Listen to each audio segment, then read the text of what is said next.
கோவை பழம் போல் உதடுகளும் அவளுடைய பற்களை பார்த்தாயா? மாத்திர பழத்திலே அந்த பழங்கள் அதை போன்று இவளுடைய பற்கள் பார்த்தாயா? மன்மதனுடைய கல்வியிலே இருக்கக்கூடிய காத்தறிவு சரியா மன்மதனுடைய கடைசியிலே இருக்கின்ற கருமகளை இவளுடைய பார்வையை பார்த்தா அந்த உள்ளே இருந்து புறப்பட்டு வருகின்ற கனைப்போல் என்னுடைய கண்கள் இரண்டையும் பார்க்கின்றது. ஆமாமா அவளுடைய உதடுகளும் இவளுடைய வயிற்றை பார்த்தாயா? பூத்து குளிர்ந்து கொண்டிருக்கும் போன்று மென்மையான வயிறு தொடைகள் இரண்டையும் பார்த்தாயா? கொஞ்சம் மேல தொடைக்கும் பயிருக்கு சென்று யானை அந்த பூஜாட்டம் முக்கியமான பரிசு உனக்கு தொடை போல முக்கியமான பரிசு முடியாது. யானை ரொம்ப கட்டுவே இருந்தா யானை துடிக்கை போன்ற மணல் குன்றுகள் போல் அவளுடைய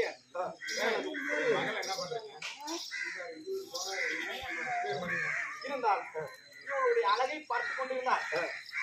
ஞானம் போதாது போதாது இருந்துவிடும். என்னுடைய வாயில் முழுவதும் பார்த்துக் கொண்டிருந்தாலும் இவளை பார்த்தால் சரிக்காதடா. ஆமாம் அதனால் உற்பத்தி செய்யப்பட்ட பெண்ணா இவள் பேரழகியா கண்ணே மறக்கலாம். உன்னை கண்ணே மறக்கணும் கொடு கண்ணே மறக்கணும் ஆசையாக ஒரு வார்த்தை ஒரு முத்தம்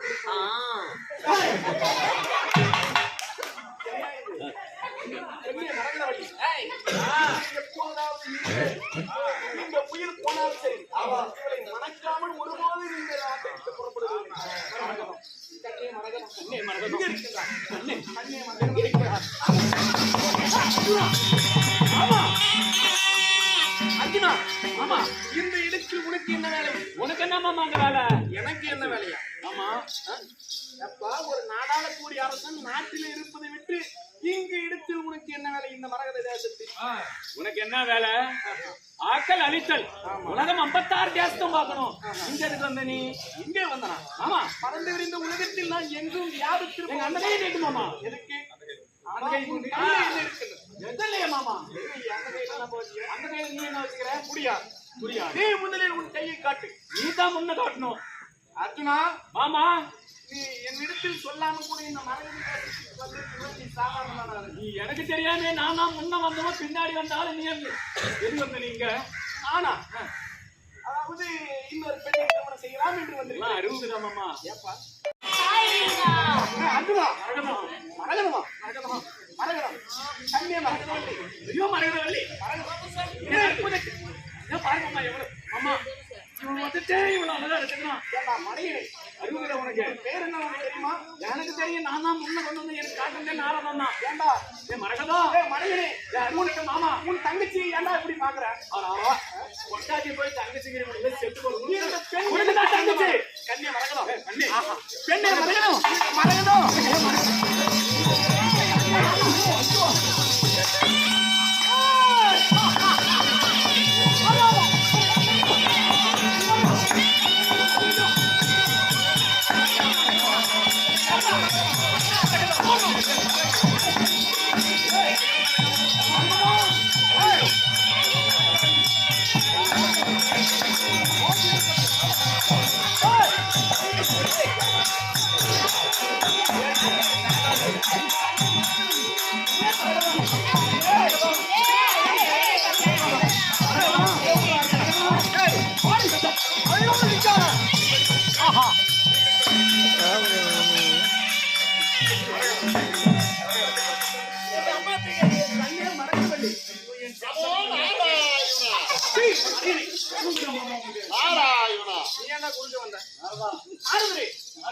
மடப்பையன் அர்ஜுனனுக்கு என்ன பைத்தியம் பிடித்திருக்கிறா?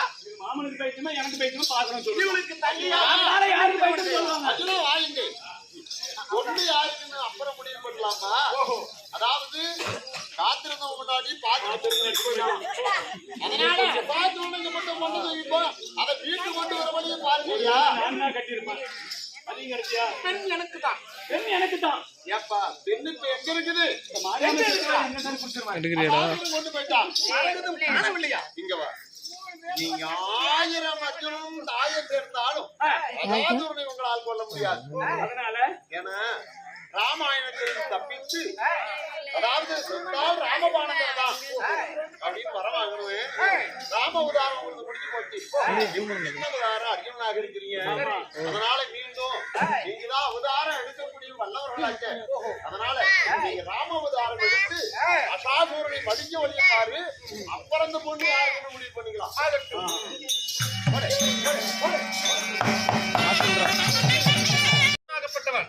அன்று தப்பித்தவனே இன்று என்னுடைய ராமபாணத்தினால் அவனை கொல்ல போகின்றேன்.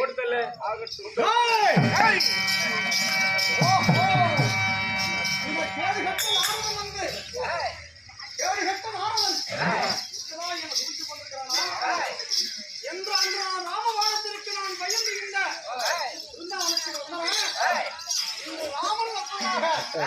அந்த வார்த்தை ராமன் அப்படி மரணம் அடைந்தால் இந்த ராமபாணத்திற்கு மோட்சம் கிடைக்கும். மரணத்தை சந்தோஷமாக ஏற்றுகிறோம். ஓடி இதுக்கு மேல் நான் தப்பிக்க முடியாது.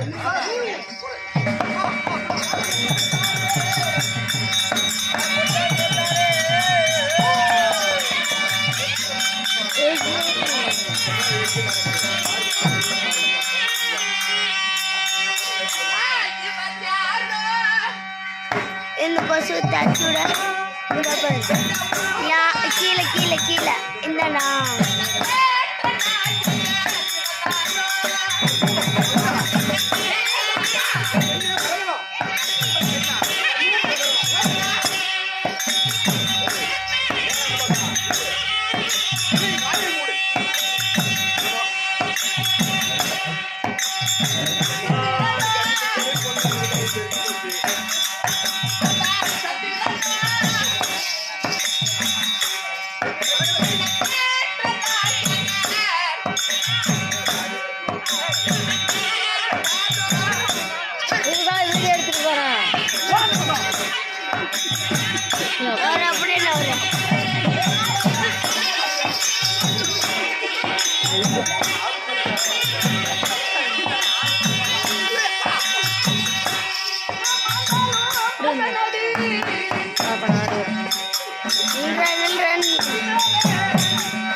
இந்த மடப்பையனா அர்ஜுனா இவள் உன் தங்கை.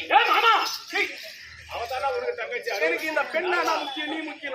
புத்தி கட்ட மனுஷர்களே பார்த்தாயா இவனுக்கு தங்கையாக வேண்டிய ஒரு பெண்ணை மனைவியாக ஆசைப்படுறாயா? இவனுக்கு தங்கையாக வேற பெண்ணை கரிமூஞ்சி பையா வருங்கள். நான் சொல்வதை கொஞ்சம் நன்றாக கவனிக்க வேண்டும். இருவரும் ஒரு பெண்ணுக்கு அடிப்படுறீங்க. ஆனா அந்த பெண்ணின் மனதில என்ன இருக்கிறது யாருக்கு தெரியும்? என்ன ஊரிட்டாய்? ஒரு மரகதவல்லி உண்மையை கோரி தவறு செய்து கொண்டிருக்கிறார். உனக்காகவே காத்துக் கொண்டிருக்கிறார். மரகதவல்லி உண்மையாக இருக்க இந்த பெண்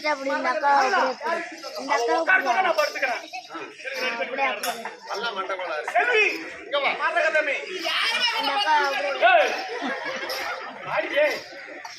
அதனால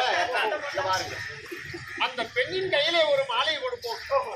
யாருக்கு மாலை எடுக்கிறாளே அண்ணவரே கணவனாக இருக்கு.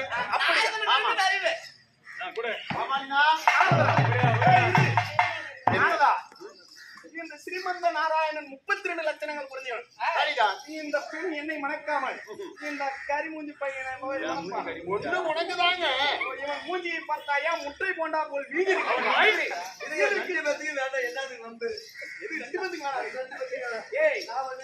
இவளுக்காக என் உயிரையே அர்ப்பணிக்க தயாராக இருக்கின்றேன். கண்டிப்பா இது இல்லை என்றால் நான் செத்து விடுவேன். கல்யாணம் பண்ணிட்டு செத்து போயிடணும். செல்வி மரகதவல்லி, கன்னியா மரகதவல்லி. ஏப்பா யாரை பிடிச்சிருந்தோ அவங்க வந்து மாலை போடுறேன். ஆமா சாதுரை, கடைசியில நாங்க அடி போடுறத பார்த்தா நீ வந்து தூக்கிட்டு போயிருக்க. பிரம்மச்சாரி அம்மா அந்த புள்ள மனசுல யாரு இருக்கிறாலும் பார்க்கலாம் இருக்கு எனக்கு காவல் துடிக்கின்றதுடா. என் புஜங்கள் துடிக்கிறது. துடிச்சு எத்தனை நாள் ஆகுது நீ ஒரு ஆளே போதும். ஐயோ என் நெஞ்சு அடிக்குது. எல்லாத்தையும் நான் செல்வி, ஐயோ பெண்ணே மரகதம், மரகதம். பெண்ணே மரகதம், அங்கிருந்து போறோம். ஏய், இது பக்கி.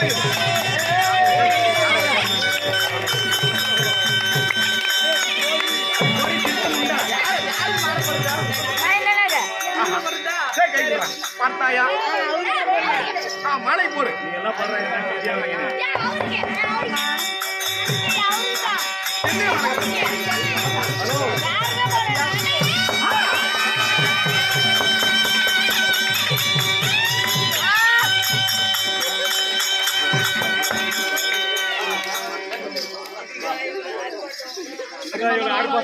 நாரதா, இந்த பசங்களோட ஆசைக்காவது இந்த கல்யாணம் பண்ணி வச்சிருக்கிறாரா? உங்களுக்கு அறியாதது ஒன்றும் கிடையாது. உண்மைதான். காத்தல், அழித்தல், படைத்தல் முத்தொழிலுக்கு அதிபதி நீங்கள். இருப்பினும் இந்த அசாசுரனை கொல்வதற்காகவே ஆடிய நாடகம் திருவிளையாடல் நான் தான். ஏன்னா அன்னைக்கு ராமாயணத்துல தான் நீ ஒண்ணு போதக்கூடாதுன்றீங்க. மகாபாரதத்தில் சற்று கடைசி நேரத்துல விளையாடிக்கா பண்ணபதியா இந்த திருவிளையாடலை ஏற்படுத்தணும் நான் தான். நாரதரே, அனைத்தையும் நான் நன்கறிவேன். ஏனெனில் இந்த அர்ஜுனன் இந்த பெண்ணை மணக்க நான் சம்மதித்தது காரணம் என்ன? காரணம் அன்று ராம அவதாரத்தில் லட்சுமணனாகப்பட்டவன் தன் மனைவி அதாவது திருமணம் செய்து 14 வருடம் கானகத்திற்கு என்னோடு புறப்பட்டு வந்தான். அந்த பெண்ணை பிரிந்து அண்ணனுக்காக நான் அனுதினமும் பாதுகாக்க வேண்டி உணவும் உண்ணாமல் உறங்காமல் 14 வருடம் என் பின்னே அடைந்தவன். அவன் பெண்மோகமற்று கிடக்கின்றான். அப்பிறவியிலே அந்த லட்சுமணனுக்காக இந்த பிறவியில் அவன் கேட்கும் பெண்களை நான் கூட்டிக் கொடுப்பவனாக அவனுக்கு அவன் நினைச்ச பொண்ணு கல்யாணம் பண்ணி வைக்கிறதுக்காகவே இந்த அவதாரம். இது என் திருவிளையாடல். சகலமும் அறிந்து என்னையும் வேடிக்கை செய்கிறாய். உண்மைதான். ஆயினும் இதோடு 8வது திருமணம் உன்னை போலவே போகிட்டு கூட்டிக்கிட்டு இங்கே வெளவெல்னு கிடக்குது பார்த்து குஞ்சாட்டம். அவன் அர்ஜுன் மூஞ்சி வீங்கி போயிருந்தது. பேரும் சபையவர்களை இந்த நாட்டுக்கு நாடு மகா நாடு பேரும் புகழ் சிறந்த அழகு திருப்பொன்னாடு அள்ளிக்குட்டை என்றால் நமக்கு ஒரு